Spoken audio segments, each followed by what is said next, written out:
Right.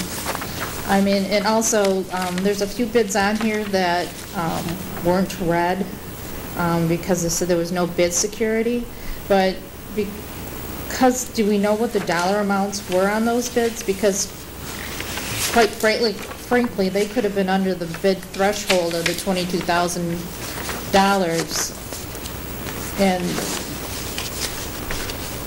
they wouldn't have been required to have a bid bond. So how do we know? It has always been our procedure, if they don't provide what we ask for in the bid specifications, that we don't read it. I mean, that's been a part of our process, even if it's below our bid limit. But in terms of when we're doing a project like this, and that's part of a specification that we send out, I'm not saying everything under 20,000 has to meet this. If we had done that separately. But the bid announcement just says that proposals must include a treasury listed bond or certified check for not less than 5% of the contract for each proposal over $22,386. So if they bid under that dollar threshold, then they wouldn't have been required to have a bid bond. Mr. Hamilton wants to answer. Excuse me, those bidders their bids were over the amount. Were? That's why we could not read them. We cannot write them down, we cannot even accept them.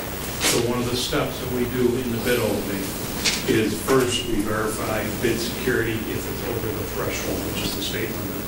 If it doesn't, it's instantly, we can't read it. The other major component in a state open bid would be the notarized, signed and notarized familiar disclosure statement. So those two components, if they are not executed properly, those bids are not read. After that, the bids are read regardless if it's right, wrong, or indifferent. So who did that then? Mr. Milak or Mr. McMulder? But the bids, we reviewed the bids. No, but who did the bid opening? We did it with the district and Dave. Okay. There's a district representatives in the bid opening. Okay. I think it was Jim McMulder. Okay. It was Jim McMulder.